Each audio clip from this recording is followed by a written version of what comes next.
following podcast is recorded and produced by the Podcast Precinct in affiliation with the network at bicbp-radio.com. The Podcast Precinct. Consistency, creativity, culture. The Nostalgia Funhouse proudly dedicates all episodes in the loving memory of Connie Chirac. So, Johnny, I've been hearing really great things about this Nostalgia Funhouse. It just brings back so many great memories. Andrew, the only reason I'm moving in line with you here is that you really vouched for this show. So I'm just going to believe you that this is the show that I've been wanting, which is just talking about all the fun stuff from our yesteryear and the years before. And I really hate anything meta, so I'm glad that what we're doing right now is not that. Oh, no, definitely. What is meta? Isn't that Ron Artest's new name? Well, add World and Peace to it, sure. Yeah, but this is great. They, last year they were tearing play sets and Halloween costumes. Well, that sounds cool. They get these weird court recordings from pop culture courts. Does anybody care about court cases? These ones are kind of cool. They put Scott Kelvin on trial. Poor old Santa Claus there. Oh, wow. Yeah. Okay, that sounds interesting. Yeah, man. You know what's the best part about this is, though? Is I hear they always got a really great sponsor. You can check it out right there. 2 tickets, $28. 2 hot dogs, 2 popcorns, and 2 sodas, $18. 1 autographed baseball, $45. Real conversation with 11-year-old son, priceless. There are some things money can't buy. For everything else, there's MasterCard. Accepted all over, even Major League ballparks.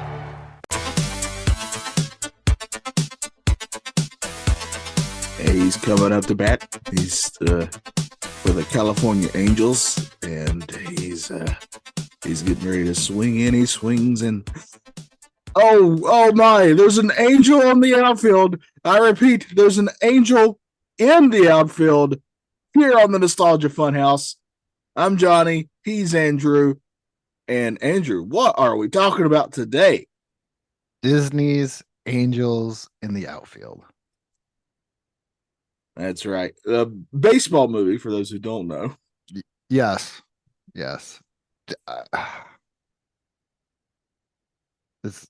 I don't know. So Johnny and I have talked about this many times. Johnny was just so excited to do this movie. This was my choice. I have incredibly strong, and they all came flooding back to me as I was watching this, but I haven't watched it in 20 plus years. And I have very strong nostalgic ties to this movie. This is one of the movies that I was very close to my grandma when I was little. And this is one of her favorite movies. And I swear I watched it over her house. You never told me this part. Now I feel like you don't have to like it. You had nostalgic. No. I just was like, why is he so in tune to this? I'm looking at it just to give you. I'm gonna make you feel worse. I was watching this now, all those memories came flooding to me, and I'd catch myself getting a little misty eyed at parts where I shouldn't be misty eyed. And it's just because I was remembering the good times I'd have watching this over at my grandma's house. I'm pleased to say I still love this movie, but that's me. Yeah, but that makes sense. Oh, I'm looking at it because this movie was released on July 15th of 1994. 102-minute runtime, budget of $31 million, made $50.2 million at the box office. But I'm thinking 94, we're 12, 13 years old at this point. Or 11, 12, 13 years old at this point. Somewhere in that age. Yeah, I was in middle school.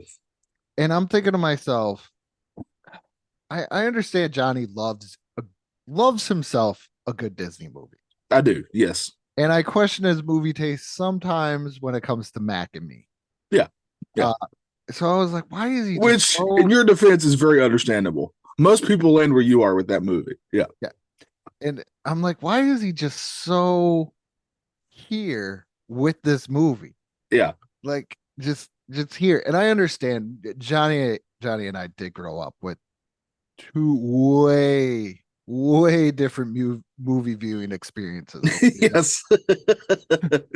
Yes. Way different. Uh, Yeah. and but okay, now it makes sense because I was like, come on, really? To to me, like I've said before, this is the movie that it got wheeled in with the cart. Teachers didn't want to teach anymore Yeah. in like It's the end of the year. yeah. Yeah. They're Nobody's done. doing nobody's doing anything. You get like the Disney cool Yeah. cases, the clamshells, and there'd be like angels in the outfield, like just like Aladdin, Robin Hood. Yeah. All the Disney movies I would throw Even in though I'd like to Sandlot. redo that one. Sandlot was one of those for me as well. But Yeah, Sandlot's also a very good movie. and for some reason we always watch damn angels in Hey, the don't if you cuss it, I'm going to show up. and also my friend Dave, because we watched it so much in middle school, Yeah. was whenever I got a little pessimist there and coming Yes. out of me, would always do the it could happen. And It it could just used to happen. drive me nuts when it comes It's God's thumbnail. Yeah. Um. All right. So this movie came out in 1994, like you said. It was. The director was William Deere, and the reason I'm bringing that up is, do you know another, in my opinion, classic film this guy did? oh, you gotta say it because I just went over his name. Harry and the Hendersons. That is a classic. So this guy rules about you. You can't get any better than those two movies, in my opinion. So At this first, guy's pretty great. oh, he also did Santa Who. I have no idea what that is. Oh, look at the TV shows. He also directed episodes of TV series, Saturday Night Live, and Dinosaurs. There we look. This guy's amazing. This guy's really good. What else we got going on? What is Mr. Troop Mom? I just saw that. Oh, that's with George Lopez. Okay. Mr. Troop, Mr. Troop Mom. Yeah. Sounds like a ripoff of Troop Beverly Hills, which I almost divorced my wife because she didn't want to watch it. And I said, who in the right mind doesn't want to watch Troop Beverly Hills? One of the greatest Shelley Long movies ever made. Probably the greatest Shelley Long movie ever made. Who else is in that? I know I've seen it. Uh Craig T. Nelson plays her Yes, ex-husband. yeah. I've definitely seen this. Yeah, a long time ago. I like But Troop Beverly Hills. But yeah. Angels in the Outfield also boast like one of the star-studded cast you would not believe. These guys are like either borderline award winners or won awards or are just one of the most well-known people just in today, but probably back then nobody even knew who they were. Yeah. Danny Glover. I'm just going to name the names. Danny Glover, Matthew McConaughey, Joseph Gordon-Levitt, Tony Danza, Christopher Lloyd, Adrian Brody is in this movie. And then you get Brenda Fricker, who was the one who played she played Maggie in this, but you probably know her as the pigeon lady from Home Alone 2. Too, I saw. Yeah, Neil McDonough, who is in this movie, he plays a goof, but like I know him even better because there's a little show called Justified that I absolutely adore. And he is like one of the most menacing bad guys ever in that. So this guy's really good. The lady that played Maggie, also cult hit, was the mother in So I Married an Axe Murderer. Oh yeah, there you go. Yeah. The guy who played David, who was like the assistant, Taylor Negron, he was in a lot of stuff too. Like this is just filled with people who you see their face and you're like, oh man, I've seen that. Like who played the guy who hates Knox, but he also does a play-by-play. He was in a lot of stuff. Like his voice is very familiar. See, the Taylor guy, I want to bring this up. I remember him as the pizza delivery guy in Fast Times at Ridgemont High. Yeah. Yes. Who was that? Wait, Carney Langford was in this? Oh man, this okay. This earned bonus point. Everybody's like, who the hell is Carney Langsford? Okay, he was a third baseman for the Oakland A's in the 80s and early 90s. Uh, I used to love playing with him when RBI three. Oh, who was it? The voice of the Angels, right? Yeah, Oh, J.O. Sanders. yeah, there he is. Yeah, I literally just, Ranch Wilder is who plays in this. Yeah. Yeah, but like it's just a who's who in this thing. You The go other from thing, the other thing about this movie too is this is technically a remake. Did you know that? Yeah, I knew that. I Yeah, was gonna say, isn't this the like a remake? Didn't it come out in like the 40s or the 50s or yeah. The original ones came out in the 40s or 50s. Yeah. Oh, 1951. I literally just saw it okay. here. Yeah. Okay, so J.O. Sanders went from in 1991 playing in JFK to 1993-94 to Angels in the Outfield. Yeah. Yeah, Sure did. I think that Sure did. in Yeah. Johnny's mind, that is the greatest upgrade you could get in. Yeah. I don't know how it gets any better. I guess it's hitting the apex of your career. These guys went on to do a lot of stuff. Just everybody in this movie Yes. went on to do something. Like the catcher was in the last Boy Scout. It's yeah, this is pretty. When I like actually looked at the cast, I was like, wow, how this is like the vehicle to get everybody going. Yeah. It's when I was saw this as a kid, like the only one I would recognize is Tony Danza because my family watched Who's the Boss. Oh yeah, who didn't? You So watch I obviously knew who Tony Danza was. He's not playing Tony Maselli in this. And all of a sudden who Christopher Lloyd was. But So, after that, these are all just like people acting in this baseball movie. so I knew those guys. Yeah. I didn't put together about the pigeon lady because obviously that's a little hard. Or the mother from So I Married an Expert. But obviously, because of my movie watching experience from my father, I knew who Danny Glover was because I was getting he was way too old for this Yeah. even back then. Yeah. And I used to say that line as a kid, but I never fully understood it until now. Oh, that I'm getting too old for this. Yeah, Yeah.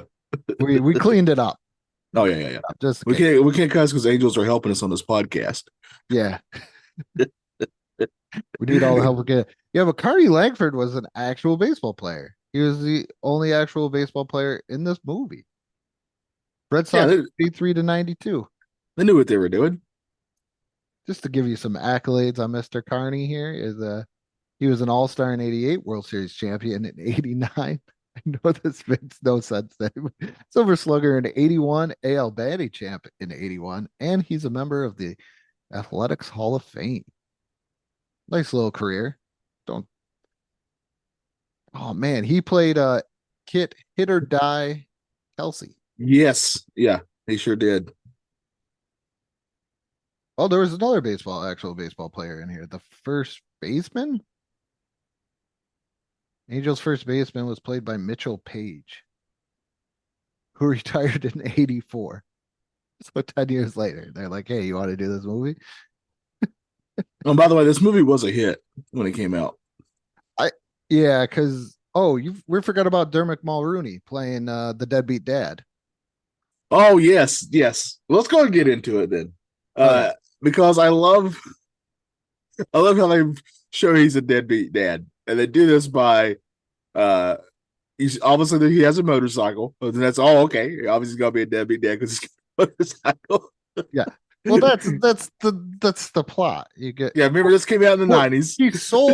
he sold the car or the van. It was a truck.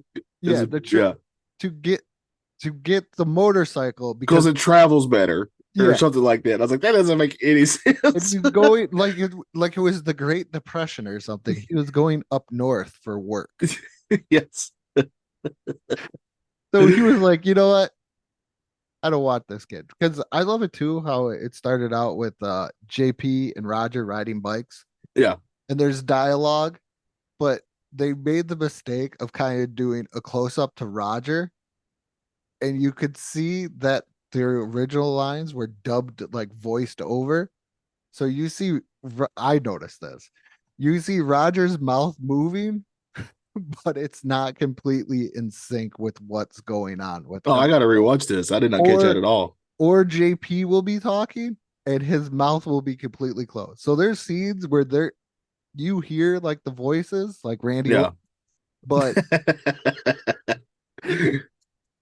there is no mouth movement. Because I sit there, I was like, okay, I'm gonna give this a really like chance. It's just not okay. It's not like eighth grade or anything anymore. Nobody wheeled in the thing. So, and then as I'm watching it, because normally I think I would have fell asleep during this, but as I'm watching it, I'm like, why is nobody's mouth moving when I see this? Like, I literally watched this with a fine tooth comb and didn't catch any of that.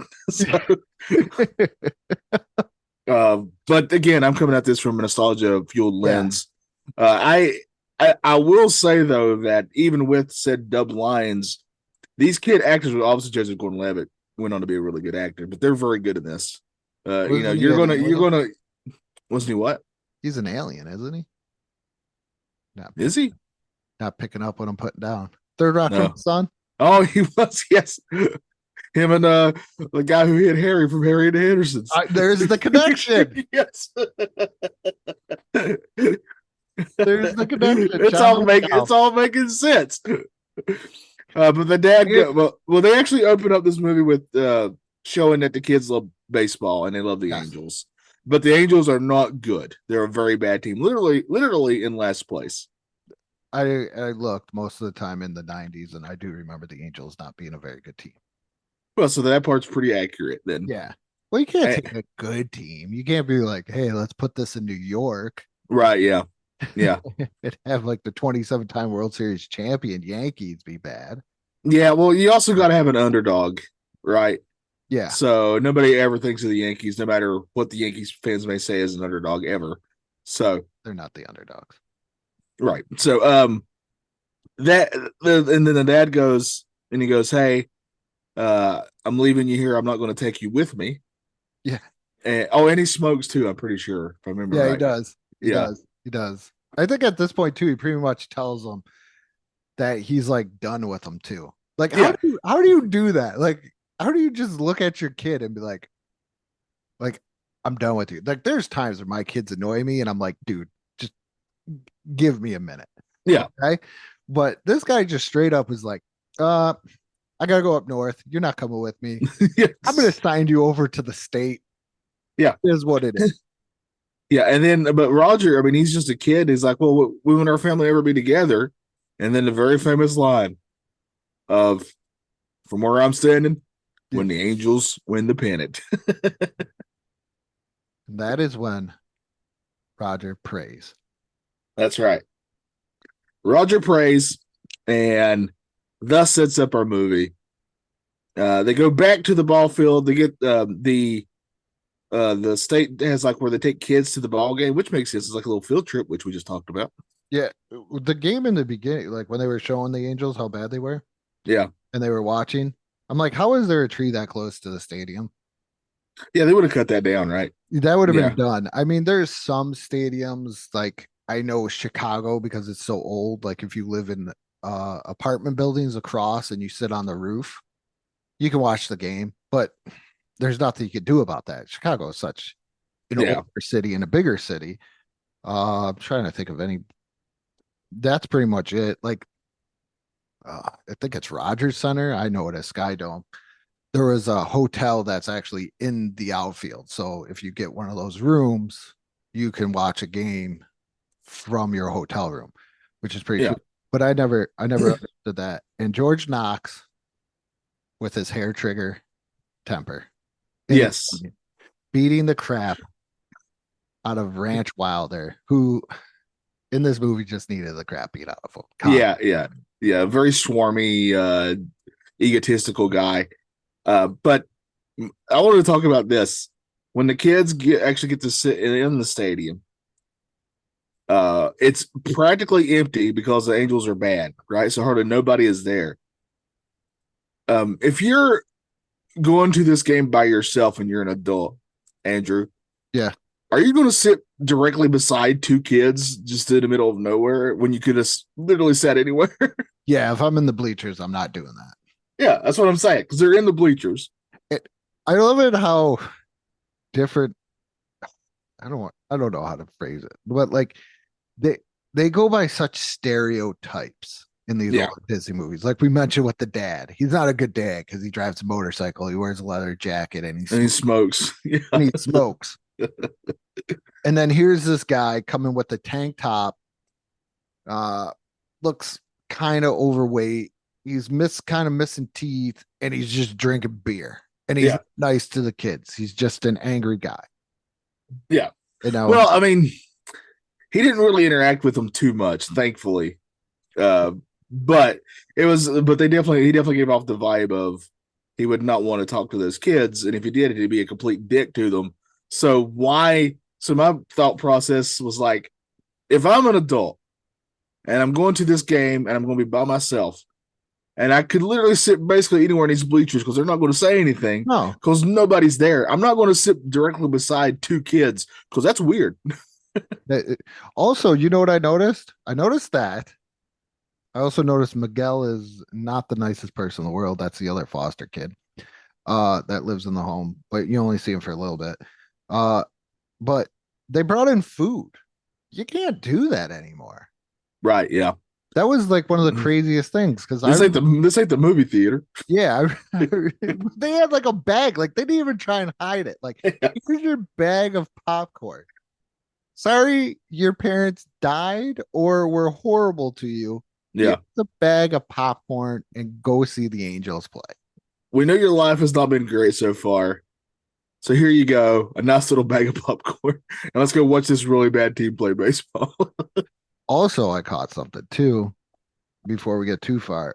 Mel Clark, played by Tony Danza, goes over Yep. talks to George Knox, played by Danny Glover, and he's like, "Hey, when are you going to take me off the injured list?" And I'm like, "Bro, are we serious? How did I never catch this as a kid? Was not called the injured list back then. It was the disabled list." And he went, Was it real? "Yes, it was. You would go on the DL. Or you would go on to the DL. Now it's the injury list, Yeah. of course, but it was Well, called they were just ahead of their time. it was called the disabled list.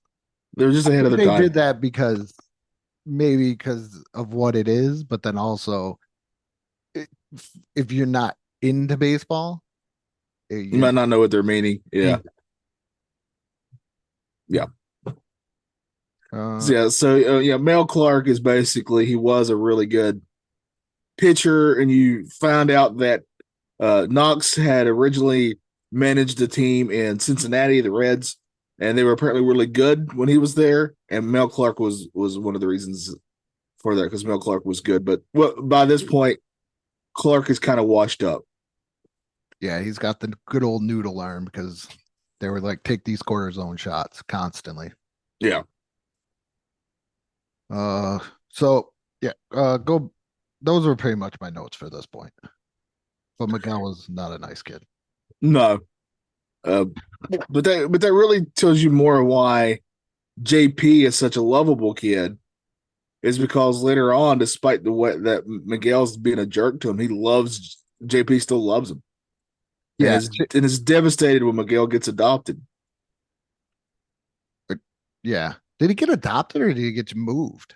Or move. Oh, he got to a more permanent foster situation. I think. Oh yeah, because that's the whole thing with Maggie. Yeah, she's like a Short term. short term, which I confess I didn't know there was different types of foster, but I guess it makes sense. I did not know either. But they're still at the game. And then all of a sudden, Roger sees something because the ball's hit deep to Yeah. Matthew McConaughey, Ben Williams, and Roger sees something. Bow, bow, bow, bow, bow, bow, bow, bow, bow. I got to admit, the special effects in this is pretty good Yeah. for 1994. Yeah. 1994 Disney movie. But yeah, he gets lifted up in the air to make the catch, Yes. and that's what happens there. And I also the other thing that happens in this is the catcher, doesn't Yes. he hits a home run? Hey, why isn't every like not so much comedy, but almost like every baseball movie, the catcher has to be a fat guy? Yeah. I mean, I appreciate it because I like to be represented, but But I just feel like I he's know what you always mean. Yeah. every pretty much every like baseball movie that I can think Yeah. of off the top of my head, there's either a fat guy or like a chubby kid Yeah. that plays catcher. Yeah. You got to have one or the other. Yeah. Yeah. I mean, it makes sense to me. Yeah. And an angel helps him hit that home run, breaking the bat and the balls like he hit it so hard that it's coming off the seams basically as Yeah, it's screaming out of the park. because he ate the lovely It was dog. pretty great. Yeah.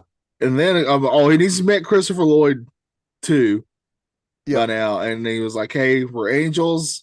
We heard your prayer basically, but no one can see or hear us but you, and you got to keep us under your hat," which he does a terrible job at. Yeah, he well, he does a good job because he does like the He-Man thing. Okay, I looked at this in the He-Man thing. So if you've Okay. ever watched He-Man and Masters of the Universe, only really three people know Prince Adam is He-Man. That Okay. Yeah. Yeah. that's Cringer, Man at Arms, and the Sorceress, obviously. Right. Yeah. So he tells George Knox, And he's of and course he he's gonna tell tells JP. JP because JP's his best friend. Yeah. Yeah. So that's who he pretty much he tells. And that's when Yes. George Knox is like walking around because they win a or JP wins a chance to get his picture taken, but he gives it to Roger because Yeah. like his picture taken. And it And looks like a prison photo. yeah, that's when he tells him about it. But then also, he tells JP, but that's kind of the foreshadowing it. But I think he does it okay. But Al does explain to the rules later, like keep it under wraps. We don't like recognition Yeah. and everything else. So he breaks down the rules later.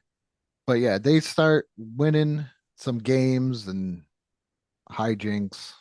I that that one where Adrian Brody's character finally hits the ball and it's against the age and the ball goes everywhere.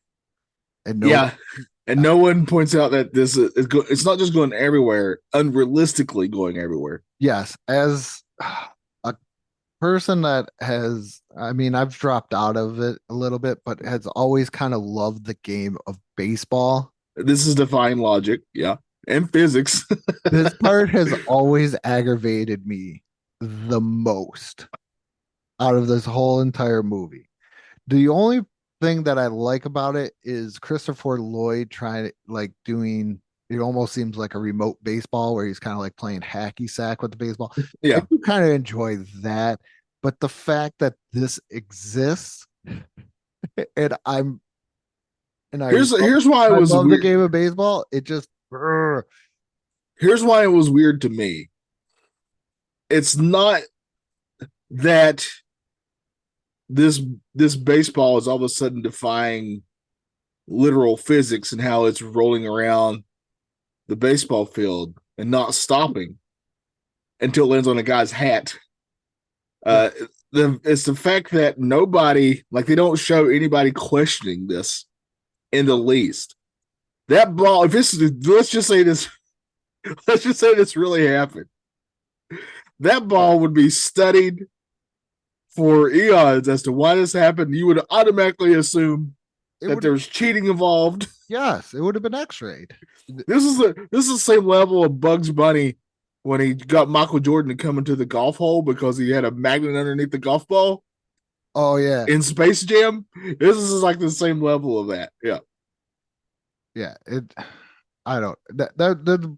Oh, But and I baseball guy, excuse it. I excuse it because it's a comedy. And I it's do. I get it, but as like a baseball guy, like I love Major League, and that is a baseball comedy. Yeah. But I feel it still keeps, and I understand this is could be like Andrew's a grump. I kind of am. I'm not gonna lie. Uh, You're a wild thing. such a great movie. You have no idea how much I love that movie. Watched that as a kid a lot too. Uh, okay, not to get off subject. That has the best line in any movie I ever heard. when Pedro Serrano was talking about Jesus Christ to the dude to I forgot what the pitcher's name is, and he just out of nowhere asked Sorrento, he's like, "Are you telling me Jesus Christ can't hit a curveball?"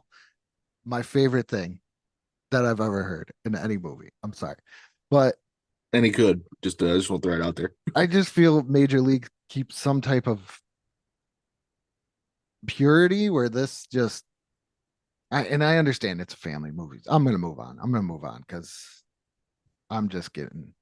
I think you're nitpicking in my I professional opinion. am nitpicking, but it's like this is a game that I I'm love. trying to decide if a basketball movie was kind of doing the same thing as this movie with basketball. If I'd be near as offended, because you know how much I love Wasn't basketball, and there that I don't think I would be. Arlen Wayne's movie where his brother was a ghost? I've seen basketball movies where Whoopi Goldberg took over as the coach of the New York Knicks, and I still love that movie. I've seen basketball movies where a dog played basketball, and there's nothing in the rule book that saying that he can't, and I love that movie. So I'm a sucker for this stuff. Sixth Man with Oh, I think I only saw that once. Marlon Wayans. Yeah, I do remember that. I saw a movie where Ernest P. Worrell found some shoes and he could dunk a basketball afterwards. See, And I loved it.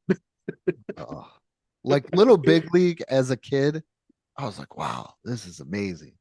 Now I look back at it, I'm like, who would let this kid manage a team?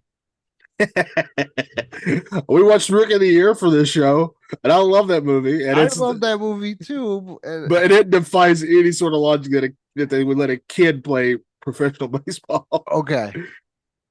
Funny little story here. There was a dwarf that actually did play baseball, Yeah, but that's not a child. but it's close to it. No, it's not. Yeah, it's small stature. But but they're an adult.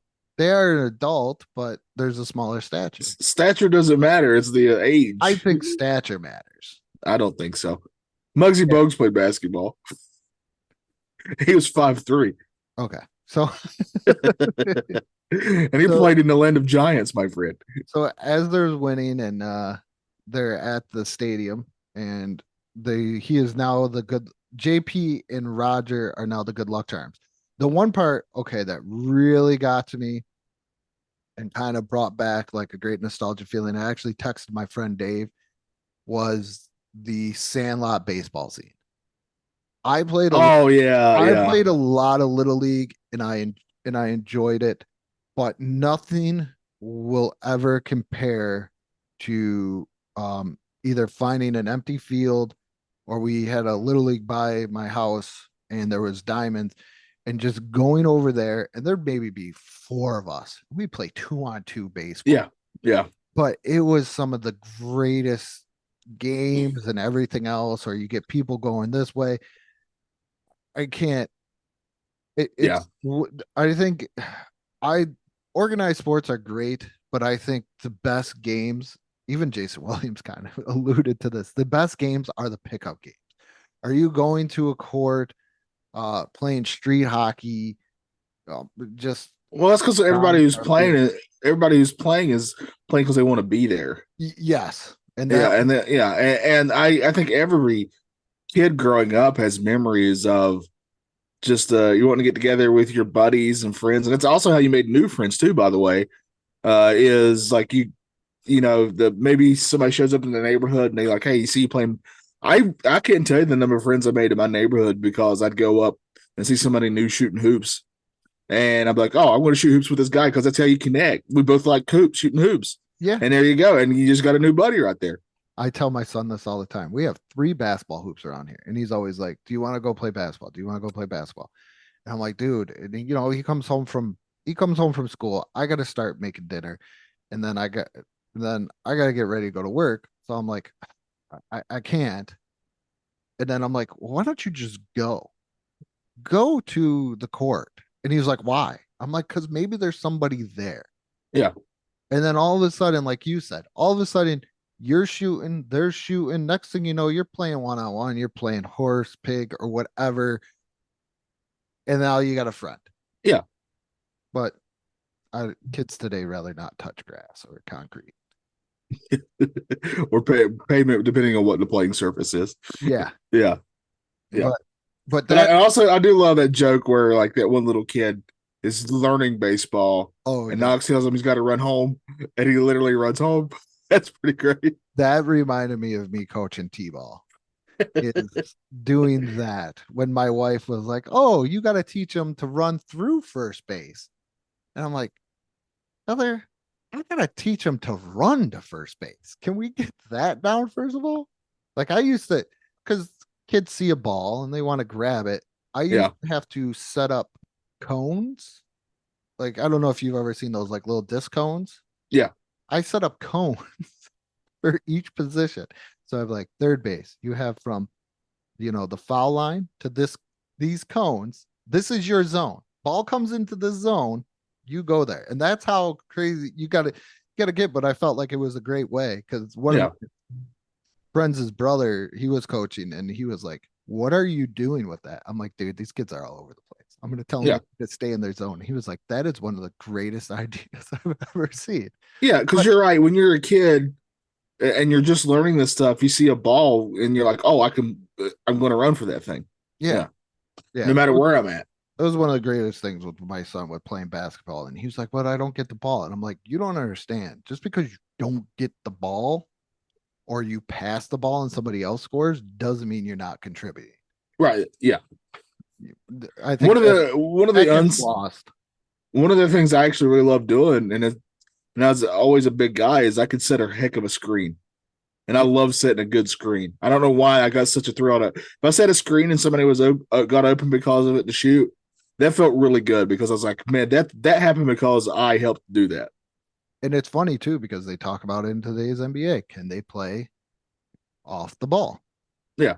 And that's one of the biggest things. But yeah, that Sandlot scene, just having somebody, even like the adult, like you said, with the little kid that's never played baseball, like call him down, show him what to do, give him the nice little lob pitch so he can get the hit and everything else. I thought that was, I just, I really love that scene. Yeah, it's just so many memories. And it's a good way to show Knox starting to lighten up. Yes, I do like the transition of that as well. Yeah. So as they're getting better, Roger can't go to a game because his dad's back in town. Yeah. Just to let Roger know that he's not going to be there anymore. And he's so like, he's very nonchalant about it. yes, he's so like he's sitting there in court, leather jacket, just sprawled out, cigarette. Yeah. Just, and that woman's trying to explain to him, you know what this means? And he goes, like, yeah, I get it. I'm getting rid of the kid. He's no longer mine. Yeah. Yeah. No, I can no longer say what's in the best interest. He's going to be a ward of the state. Yeah. Whatever. Where do I sign? Yeah. I got to get on my back and get back up north. Yeah. I got jobs to do. I want to know what he was going up north yeah, what was his jobs? I want to know what he was going up north for. Yeah. Like JP, I get it. His mother was homeless and then she died. Okay. Yeah. Get why he's there. And they also established Roger's mom had already passed away as well. Yeah, Roger's mom died. And then what did the father do? Going like, maybe I'm in my mind. Okay, this is in my mind. He went on like this huge drinking binge. Yeah, a big bender, as they say. Yeah, because he can't cope the loss of his wife. Yeah. He didn't hurt Roger in any way, but he would leave. Yeah, you actually did. I don't think he was ever actually abusive. Yeah, to Roger, because you don't get that sense in this movie, but he most certainly let Roger down big time. I would say, like you would think that. I mean, I understand losing, someone you're married to it would definitely be devastating, and there's no denying that. And it's not like you can just get over it. But if you have a child who's depending upon you now, solely you would think I got to suck it up because I got to help. I have a kid here, and the kid is just as devastated as you are. But no, this guy's like, I'm going to put on my leather jacket. I'm going to smoke, and I got to get on my bike and go up north. Oh, the other thing too was when they were taking JP home and he did his ride in cars. Yeah. So this also comes into after the court hearing because Roger kind of like goes into Maggie's car once they, or he doesn't like get out of Maggie's car. So JP doesn't ride in cars. My question is, how does he get places? Bus, always a bus or a truck. Okay, well, Maggie doesn't have a bus. Okay. But then also, when Roger comes back, like I said, he's still in the car, but then all of a sudden JP gets in the car with him. I think it depends on. Also, got to remember he didn't know Knox very well at that point. True. I think it's a big point, a big part of it, and it's a car that he didn't know. I mean, there's a lot of things here. I get what you're saying. I'm not saying you're wrong, but I do think that when you're a little kid, it's when something reminds you of something that's not necessarily a pleasant memory. You don't really know how they're going to react to it. So but I get what you're saying. Yeah. So also around this time, this is where JP, who knows that Prince Adam is He-Man, or Yes. you like my analogy on that? I did. Yeah. It's the only way I could figure it out in my Yeah. Only like Alfred knows that Bruce Wayne's Batman. Yeah. Exactly. It's one of the, Well, Alfred and Dick Grayson. Yeah. well, don't forget about Vicky Vale, who got led into the Batcave.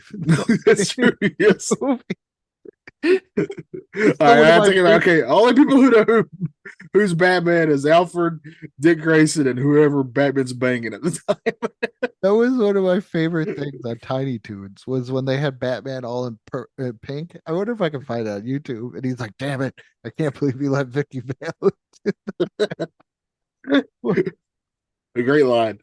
but this is when JP spills the beans to Ranch Wilder, who is the antagonist. He's not very positive. He's not a announcer that's a homer like you would imagine most. No, and it's way more about him than anything else. Yes. He doesn't even let his poor the guy who's trying to work with him. Let me click you over. Oh. Yeah, which I didn't think was a thing. I've definitely heard two people talking at the same time doing a broadcast before. I've never did like he just shuts off his mic. Yeah, what a beehole. Yeah, and that guy was way more of an optimistic, and it just sounds like a guy that Actually loves Angels baseball. yes, Yeah, he's definitely not any shit. Oh my goodness, I was just talking about Major League. Now I can't think of Bob Uecker's character. is it Bob Costas? No, definitely not Bob Costas. I think Bob Costas is in Major League too. Now I gotta look this up or it's gonna kill me. Sorry, Johnny. No, you're good. I understand. It is geez, Corbin Burson got old. Harry Doyle. That's what it is. Harry Doyle, greatest announcer in all of fictional sports history. But yeah, he tells Ranch Wilder tells the source. They're the I don't understand. George gets called in, and because of the Angels, they're like, "Hey, you're crazy." Yeah, why did anybody care? Yeah, like you could have just been like, "Hey, this is why they think they're winning." You're winning. And in sports, correct me if I'm wrong, but in sports, it's just filled with stories of guys who are like Michael Jordan famously always wore his North Carolina shorts underneath any game he played because he thought that brought him good luck when he played. Bill Parcells talked a pilot out of retirement for a day to fly the Giants to their second Super Bowl because he was the pilot on their first Super Bowl that Yes. they won. That is how crazy. So why is And if you just want to say, well, the fans wouldn't, I call baloney there too. Andrew and I are both in the same boat there. If we're watching our team play and they start not doing well, I blame myself and I will stop watching it because I think if I stop watching it, I'm helping the team win. yes. And if my team's winning and somebody's like, because it's Angels, I am flapping my arms until I yes, I'm gonna flap so hard. whoa, not too hard. Wrong program. Did I tell you that? I don't know if anybody caught that. But the other day when I was uploading the panel discussion, I accidentally uploaded it to this, and then all of a sudden on Apple Podcasts, I was like, no, no, no, no. I had to go delete it. So I don't know if anybody listened to it on this, but Two very different shows. Yeah. yeah, two very, very different shows. Oh, that explains why I saw it on YouTube. I was going to ask you about that. Oh, is it still up there? I don't know. I saw it yesterday. I'll check it out later. But so they call a press conference and they're like, hey, the owner's like, hey, you're gonna resign, you're done because Yeah, why? you believe in angels. You believe angels are helping you, you loony bin. Because at this time too, Mel Clark is back on fire because the angels are helping him. Yeah. And where am I at? Oh, and all this is happening, by the way. The Angels are basically in first place now. So Yeah. why would the owner be like, I want to fire you because of this? When literally everything's working out just fine for I them. don't know. Like, I don't get it at all. Like, that was the one part. But the best part about the press conference that I enjoyed, and and I imagine some people wouldn't enjoy it, but some people did. But kind of Maggie calls them out on all their BS. Yeah. And she's like, why is it okay for a player to kneel down and thank God? Or when he makes a great play, he can do this. But yet we can't talk about angels. And I was like, damn, Maggie. Yeah. Maggie dropping bombs. Maggie was the best, man. Yeah, Maggie rules in this. Maggie is very awesome. I like all of Maggie's characters. I do too. I forgot what her name was, but Maggie, you're great. Brenda Flicker. But and then, so we move on to the big pennant game here. I don't get that. If it's the final game of the season, how do they win the pennant? I thought they said it's a championship game for the pennant. See, this one says, well, the American League Championship, you can win the pennant, like National League, and then the World Series is a different trophy. Right. Yeah. But this one says during the final game final game of the season against, no, you can't win the pennant at the final game of the season, even back then. I don't like this at all. Disney, go learn baseball. Or whoever wrote this, go learn baseball. But the gist that they're getting at is that they have to win this game to win the pennant. That's the gist of it. Yeah. And Al only came down to explain that to him and that he was checking on Mel. Yeah, that part got me a little misty. I ain't gonna lie. Because kids don't smoke. Mel Clark smoked a lot throughout the years. Yeah. So does that mean Roger's dad's going down too? Well, Al better go and check on him. Yep. Oh, well, let's be fair. Let's be honest. Just frank here. Roger's dad wears a leather jacket and smokes and drives a motorcycle. And he's not going upstairs. And just threw away his kid like he was nothing in the court. Yes. Yeah. I'm surprised they twice, by the way. I'm surprised they didn't have him smoking in the courtroom. I was surprised they didn't put a cigarette out on top of his kid's head. And then flicking at JP. It can happen my ass. Slap Maggie on the butt going, you still got it. Just the complete scumbag line right there.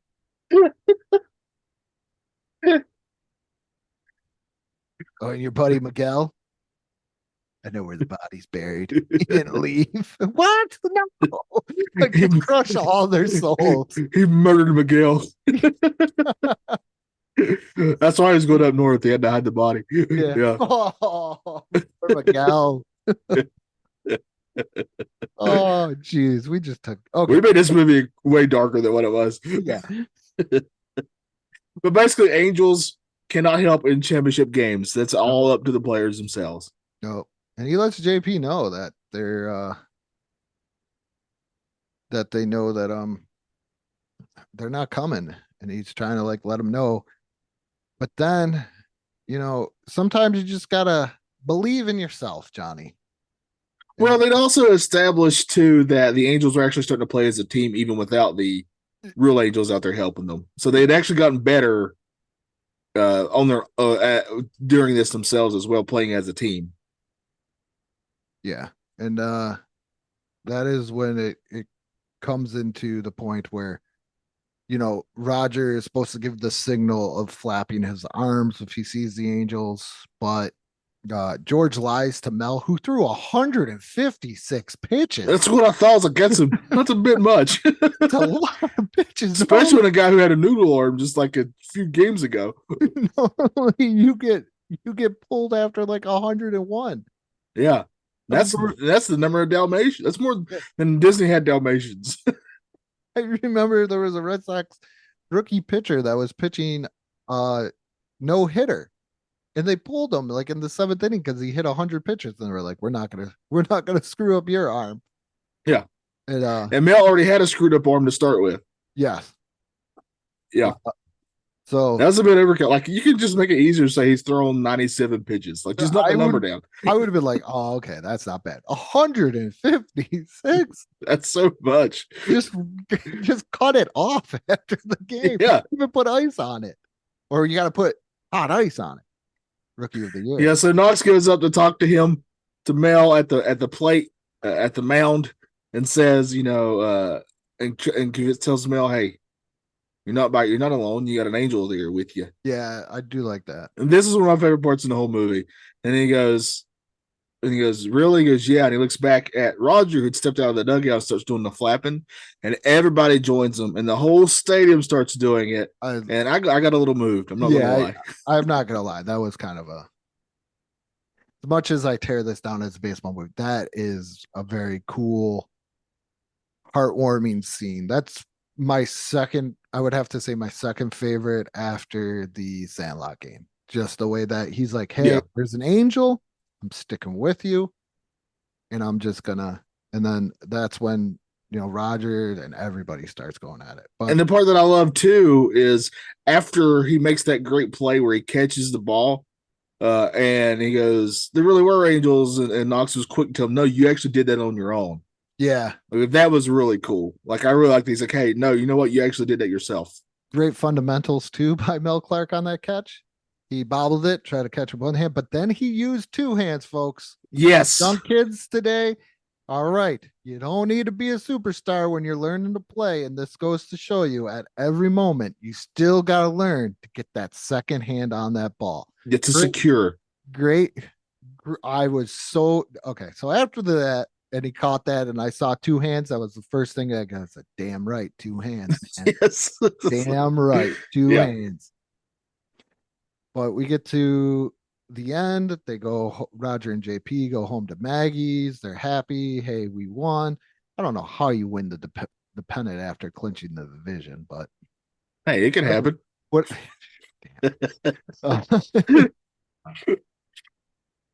If I'm not mistaken, I'd never seen that before. Yeah, you have. It's called Angels in the Outfield. Yeah. Not in modern baseball. Well, this was the 90s baseball. It's a little different. I think there were 3 divisions at this point. Oh, no, 90, this would have been filmed in 93. No, I don't think so. 94 is the baseball strike. Actually. So this is actually right before the strike. Yeah, they're filming this right before that strike. Yeah. Yeah. But he, Maggie's like, "Hey, Roger, your social worker called. You're getting moved." And JP, "Toughen up, buddy. Toughen up. Life's gonna be tough for you." It goes right in. He's a little kid who's been through a lot. Toughen up. I know what you're saying, but I'm just fooling around with that. It's just funny that he's always like running. But I get it. This is his best friend. Yeah. Yeah. Yeah. But I love the part where George is like, "Hey, that was me. I think I want to try and be your father." Not even I'm gonna be your father. Well, he already kind of was anyway. I think I want to try and be your father. Well, that's just being honest. He's like, "I want to try," which is more than his real dad, who didn't remotely try. And he says with JP too, and JP stops crying. I get happy. Yeah.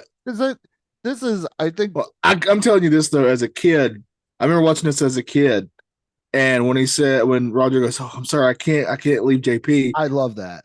and then Knox goes, "I can never leave JP. He's coming too." A Yeah. little kid in me was like, "This is the greatest moment of all movie history." And then like Mike took this ending.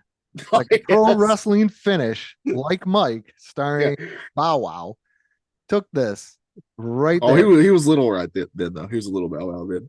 Was he? Yeah, he is a little Bow Wow. Him and the kid from Jerry Maguire got adopted by the guy that played for the Los Angeles Knights.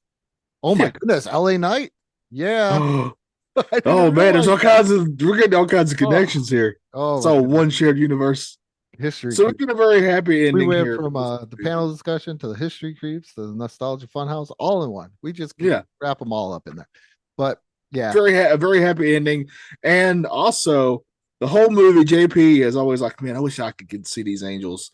And guess what? The very end, Christopher Lloyd, creepily is looking through the window. Yeah.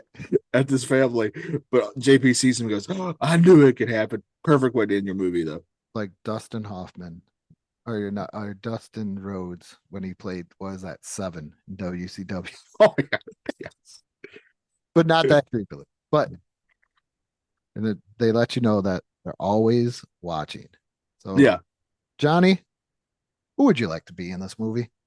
I had mine right off the bat. Who's yours? I would love to play George Knox. That's like I think that's the best role here.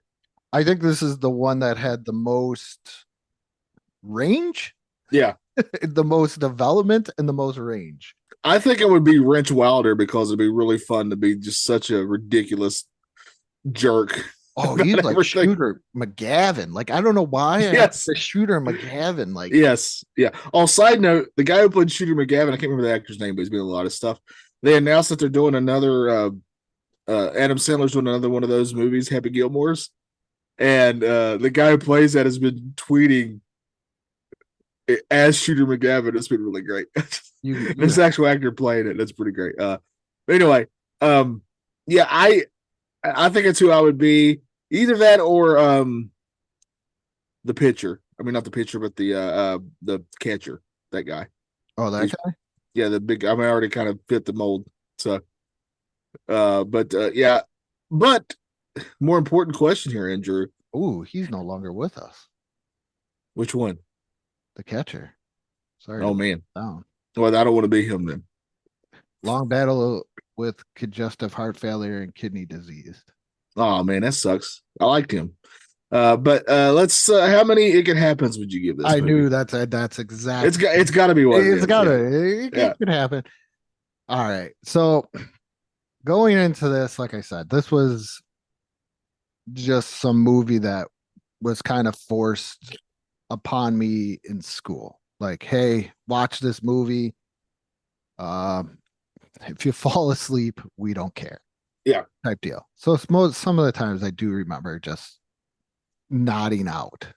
But looking back on it, considering what it is, we talk about that a lot when we do these movie reviews, kind of knowing what it is. Like we talked about Street Fighter, not knowing what it is, but Yeah. knowing what it knows what it is. It knows what its target audience is. For that reason, I will give it, because it's a great family movie, and I think it's a great kids baseball movie for a kid to watch to get them engaged into baseball. And I'm talking like 4 to 10 maybe. Yeah. I will give it a 4. It could happen. I again had a lot of nostalgia with this movie growing up. I remember seeing this movie so many times. I had a deep love for this movie, but I had not seen it in a long time. It'd been literally at least 20 years. So I was really scared that I was going to watch this again as an adult and be like, man, this is, the moment you get like where you revisit something that you loved as a kid and you're watching it now as an adult, you're like, man, I wish this was as good as I remembered it as a kid. Right. Yeah. Like that's happened before with a couple of things for me.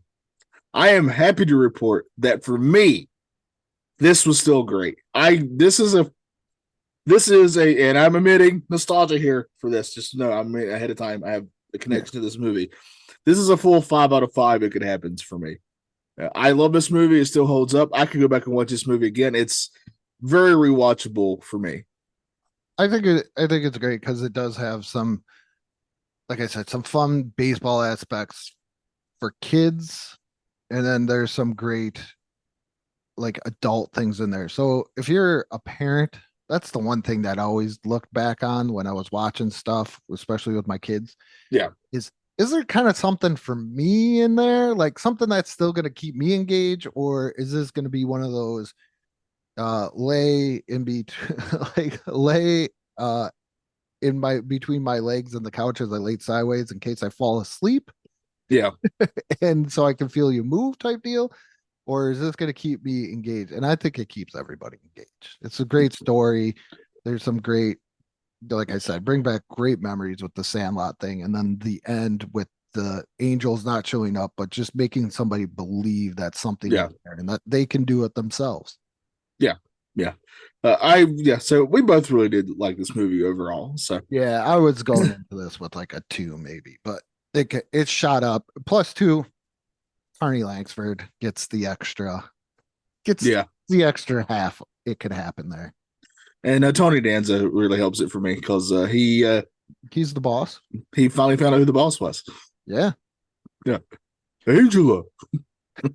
Good old Mona. What was it with what was it with older women in the 80s on sitcoms that were just very open? There you go. Blanche and Mona. Yeah. Well, her name was even Mona. Yeah, that is true. Yeah, she wasn't necessarily hiding it. With Jonathan. But that was Angels in the Outfield. Thank you everybody for listening to the show. We appreciate it a great deal. Andrew, what are we doing next week? Oh, geez. Next month we are starting Spider-Man and Batman. That's right. I didn't think we'd ever get to this. So we got a month where the first 3 weeks of that month, we are doing, first we're doing Spider-Man's Rogue Gallery. And then we are doing Batman's Rogue Gallery. And then we are going to do an episode where we just completely side episode where we take, the winner of each and we discuss further on who would win in that final battle. Yeah. Top 10 Spider-Man animated, shows, and then following up with, as we just talked about, Batman 1989. Welcome to the Batcave, Vicky Vale. That's yes. Batcave is open for business. I can't wait. When I was a kid, when I saw that movie, I remember being really freaked out when the Joker turned that one guy into a skeleton. So I can't wait to watch that again. Oh, oh, by that time I saw tons of people. Oh yeah. I was more sheltered, I guess. It was weird. There were certain things that I feel like I was sheltered from. Yeah. But movies weren't one of it. Like if there was, we didn't live in like, well, it started to get worse. The neighborhood started getting progressively worse. So if there was like, because a certain group of people moved out.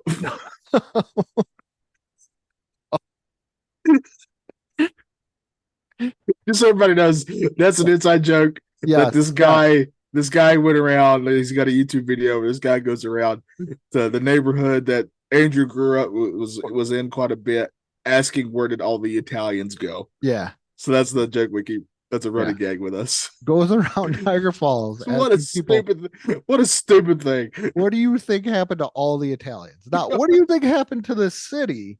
Yes. What do you think happened to all the Italians? Why are they gone? Not real question on this. Like, why is everybody moving away from the city? No. Why are just the Italians? Yeah, specifically the Italians. Yeah. That was the downfall of Niagara Falls. When all the Italians were like, let's get out of here. We've been saying that for years. Yeah. Which is funny because my stepmom is Italian and she still lives in Niagara Falls. So there you go. They're not all gone. They're not all gone. This guy, I don't know. He was a brave soul. He was a very brave soul. From the neighborhoods he went into, he was a brave soul. The line between bravery and stupidity is often very vague. Yeah. Yeah. But stay tuned for next month. We're Superman. I mean, Superman. Good God. We're Batman and Spider-Man are taking each other on. We're going to have a lot of fun with that. Is Spider-Man going to be allowed in the Batcave? We don't know. He's no Vicky Vale. That's all I can tell you. Who would you want in your Batcave, Carmen Electra?